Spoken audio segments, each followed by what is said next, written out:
Hello, snowboarders of the internet. I'm your host, Avran LeFeber, and this is Top 5s, the only weekly Top 5 show in snowboarding that matters to you. There might be other ones, but they probably don't matter to you. Anyways, in this week's episode, we're going to talk about the top 5 things you need to know when you're renting snowboard gear. That's right, this is for beginners, people that are never evers, or that lone friend of yours that you're dragging up to the mountain to teach how to snowboard. May God have mercy on their soul. Number 5. Renting further away from the resort will save you money, and the further you go outside of any shred town to rent your equipment, the cheaper it gets and the less likelihood that it's been beaten to piss. That's right, rental shop gear tends to be beaten like piss, but we'll be talking about that further down the line in this. But if you want to save money, rent it closer to home than further away. Why? Less likelihood that it's been abused, and it's probably cheaper for you. Number 4. Rental snowboards are built like brick shithouses. That means they don't have a lot of flex and they're highly durable. Why? So that they can be horribly abused from people like you that are renting them that don't know how to take care of their equipment or don't really give a shit. I mean, I can't tell you how many times I've seen a snowboard fly off a roof rack on someone's rental car on I-70 and it ends up back in the rental shop and put back out into service. Yeah, that's right. Damn thing survived getting hit by a semi and it's still being rented out. Looking at you, Vail Resorts. Number 3. A tight fit of the boot is better than a loose fitting boot. A loose fitting boot is going to give you blisters, cold feet. You're going to have numerous other issues. It's not going to give you any performance enhancement. But I know, hey, you buy your shoes 2 sizes too big because you're probably an American and Americans are kind of dumb. I should know I'm an American and I fucking do snowboard reviews for a living.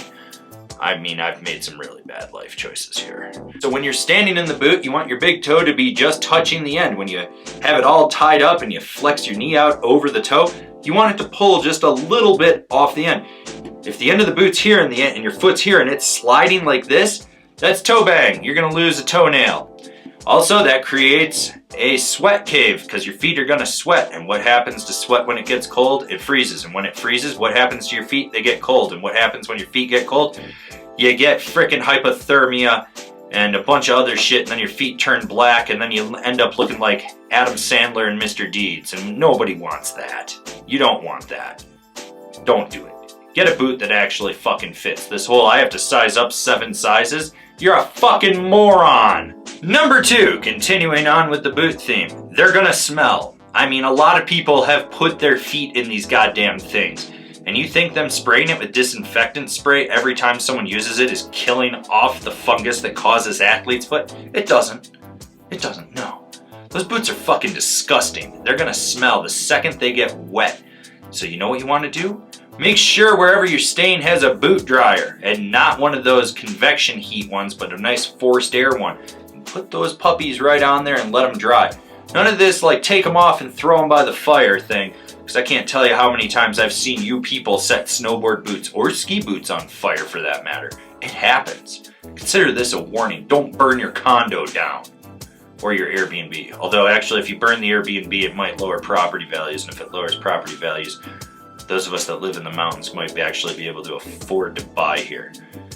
Never mind, scratch it. Throw everything you have right next to the fire. Throw it in the fire, it'll dry off a lot quicker. Honorable mentions, all great options, but just barely didn't make it on this list. The gear is beat. I mean, it's beat. Yeah, it's been ridden hard and put away wet. It's like more decrepit looking than Clint Eastwood's face after being in the sun shooting a Western at the age of 137. Yeah, it's that bad. Doubling up on socks is bad. I don't know why I need to tell you this, but someone's gonna try to double up on socks. It'll take up some of the room in there. No, you got the wrong size boots on, dumbass. Also, don't use cotton. Cotton socks are bad. It does not wick the moisture away from your feet. If you want your feet to freeze and turn black, then wear cotton by all means. Otherwise, get some good snowboarding socks. You pay for what you get, and you're probably going to be overcharged drastically. That's why you want to rent further away from the resort, which I've already said, because that's number 5 on this list. But you pay for what you get. Rental boards are not high performance equipment. And the number one thing to know about renting snowboard gear is if you are renting, you are not an expert. I don't care how many times you want to tell me you've been snowboarding, but you're still renting and you're an expert. You're not an expert. You know why I know you're not an expert? Because you're fucking renting equipment.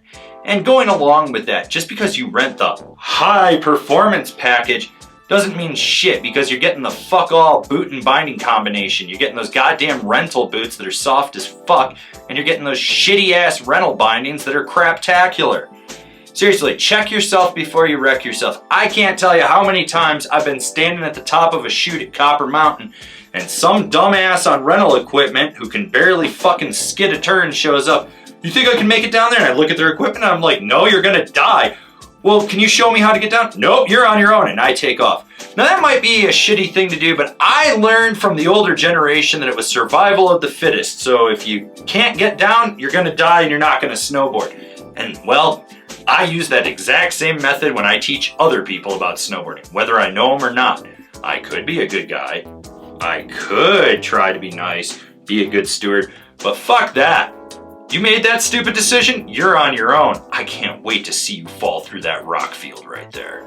So yeah, check yourself before you wreck yourself. You're renting equipment, you're not an expert. Have fun skidding your goddamn turns. You're not carving, you're not shredding hard. Just be honest with yourself. If you gotta rent, you're really not that good. Now maybe you should go buy some equipment. There's a novel idea. This has been my top 5 things to know before you rent your snowboard equipment. Do you agree? Do you disagree? Did I miss one of the things on this list? Leave me a comment down below. Let's have a conversation. If you're new here, remember to subscribe, click the bell, get those notifications. That way you're not missing any of the videos we got coming out for all you snowboarders of the internet. And if you really like what we're doing over here and you want to support us further, swing on over to Angry Snowboarder VIP and become a member. Sure, I could tell you more here, but I got a video over there that explains it so much better.